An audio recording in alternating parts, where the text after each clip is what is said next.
ہم ڈٹے ہوئے لوگ ہیں۔ سرکار نے فلاح انسانیت کے لیے جو دوسرا کام کیا نا، وہ لوگوں کو احساس دلایا ہے کہ اگر غلطی ہو جائے تو تم نے بندوں کے سامنے اپنے آپ کو کلیئر نہیں کرنا، تم نے تو رب کے سامنے اپنے آپ کو کلیئر کرنا ہے، اللہ کے سامنے تم نے بچنا ہے کہ میرا گناہ معاف۔ اور حضور احساس پیدا کرتے تھے۔ بخاری شریف میں قبیلہ غامدیہ کی اس عورت کا تذکرہ موجود ہے جو خود آئی تھی، کوئی گرفتار کر کے نہیں لایا تھا، از خود آئی۔ احساس پیدا ہو گیا نا گناہ کا۔ یہاں بہت ساری غلطیاں کر کے بھی لوگ جب اپنی بات کرتے ہیں تو کہتے ہیں کبھی یاد تو نہیں کسی کے ساتھ زیادتی کی ہو، یاد تو نہیں کبھی کسی کا۔ بھئی آپ نے اتنے بڑے ولی ہونے کا دعویٰ کر دیا۔ انسان تو انسان رہتا ہے۔ بڑے بڑے لوگ کہہ گئے کہ یا اللہ اگر انجانے میں بھی بھول گئے ہیں تو ہم سے درگزر فرما، لیکن جب ہم تیار ہی نہیں ماننے کو۔ حضرت انس بن مالک کہتے ہیں وہ خاتون آئی، کوئی پکڑ کے نہیں لایا، کسی 14 دنوں کے ریمانڈ پہ نہیں اسے منوایا گیا، اسے وہ خود بخود آئی، اور کریم محبوب علیہ السلام کے سامنے جب وہ کھڑی ہوئی تو اتنے درد سے میں نے کم لوگ روتے دیکھے ہیں جس درد سے وہ روئی۔ عرض کرنے لگی حضور میں غلطی کر بیٹھی ہوں، مجھ سے زنا ہو گیا، مجھے پاک کر دے۔ تو محبوب کریم علیہ السلام نے فرمایا تو کیسے ثابت کرے گی تو نے گناہ کیا؟ یعنی مجرم کو ثابت کرنا پڑ رہا ہے کہ میں گناہ گار۔ یہ وہ کمال ہے کہ انسانوں کو احساس ہونے لگے کہ یہاں ہم غلط ہیں۔ جب اعتراف جرم ہوتا ہے، جب بیماری کی تشخیص ہوتی ہے تو پھر اس کا علاج بھی ہو جاتا ہے۔ حضرت انس بن مالک کہتے ہیں وہ عرض کرنے لگی حضور میرے پیٹ میں ناجائز بچہ ہے۔ حضور نے فرمایا جا جب بچہ پیدا ہو تو پھر آنا۔ وہ 8 ماہ کے بعد آئی تو اس کی گود میں پھول سا بچہ تھا۔ حضور نے فرمایا واپس جا، جب روٹی کھانے لگ جائے تو پھر آنا۔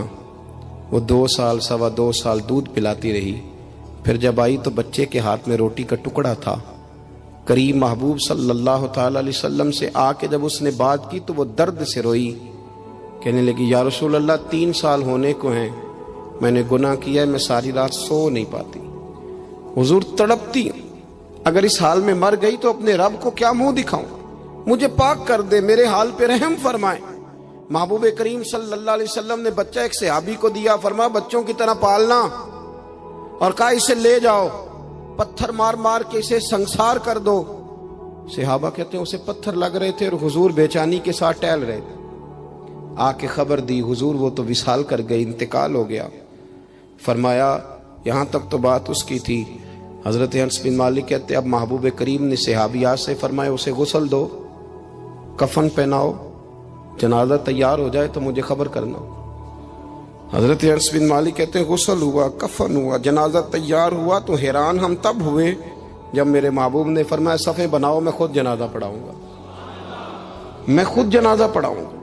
اور سرکار نے جنازہ پڑھایا تو ایک شخص کی زبان سے نکلا حضور اس ملعون کا معاذ اللہ جنازہ جس نے ناجائز بچہ جنا، اس کے لیے آپ دعا کر رہے ہیں، جنازہ پڑھا۔ حضور فرمانے لگے خاموش ہو جاؤ، تم نے گناہ دیکھا ہے، اس کا احساس نہیں دیکھا، تم نے غلطی دیکھی ہے لیکن اس کی توبہ کا انداز نہیں دیکھا۔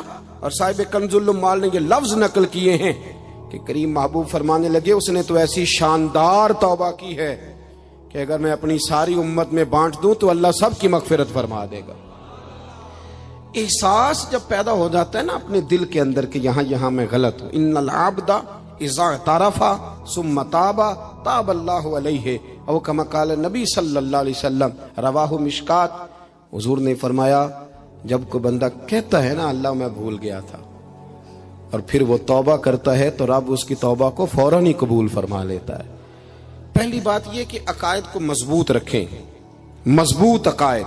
اور یہ جو آج کل ایک اور ماحول چل رہا ہے، کوئی تھوڑا ادھر کوئی تھوڑا ادھر، عقائد وہی درست ہیں جن کی تشریح شیخ عبدالحق محدث دہلوی نے فرمائی، عقائد وہی درست ہیں جن کی بابت حضرت مجدد الفسانی لکھ گئے، اور ان سب کو اگر کھلا کر کے بیان کیا تو امام احمد رضا فاضل بریلوی نے بیان کیا۔ انہی بزرگوں کی باتوں کو کھول کر ہمارے سامنے رکھا۔ مضبوط عقائد کی زندگی گزاریں۔ اور دوسری بات، اگر کبھی کوئی غلطی ہو جائے پھر اس کا احساس پیدا کریں، پھر اس سے توبہ کریں۔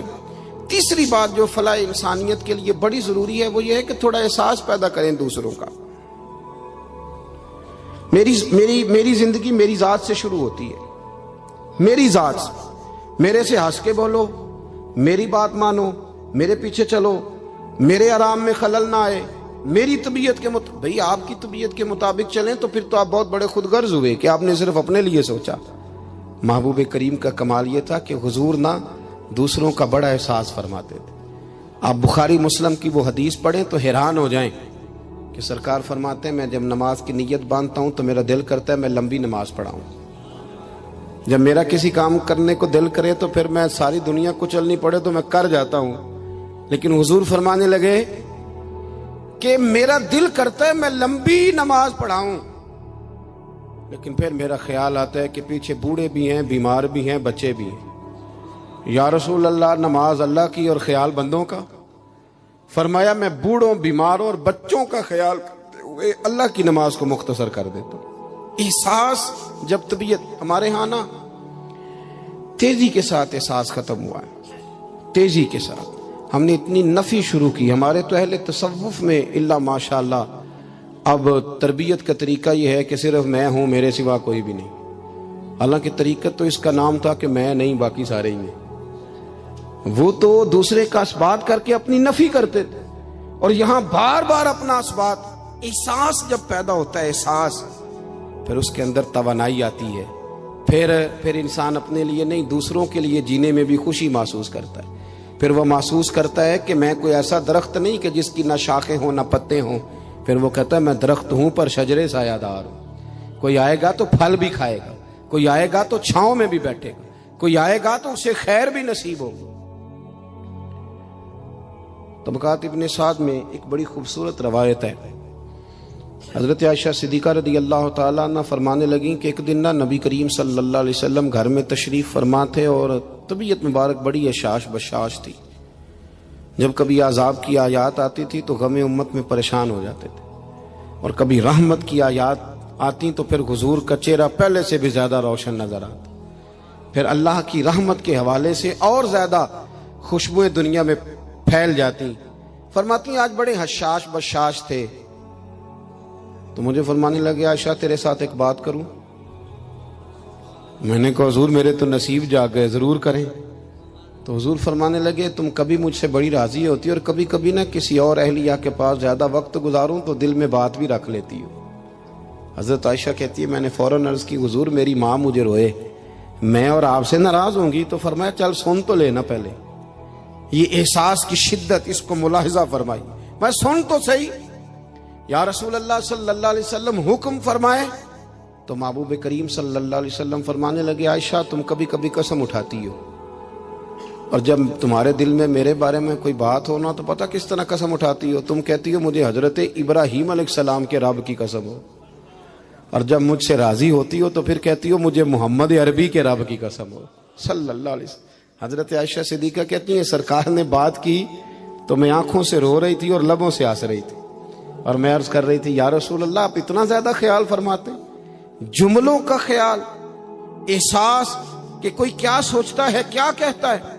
ہمارے اندر تیزی سے وہ چیز، گھروں کے اندر پوری جنگ لگ جاتی ہے، اماں جی کی اور بیگم صاحبہ کی پوری جنگ، اور دونوں نے جیتنا ہے۔ اس کے اندر اب پتہ نہیں بیچارہ ہارے گا کون، ان دونوں کو جیتنا ہے۔ مساجد میں جنگ لگ جاتی ہے۔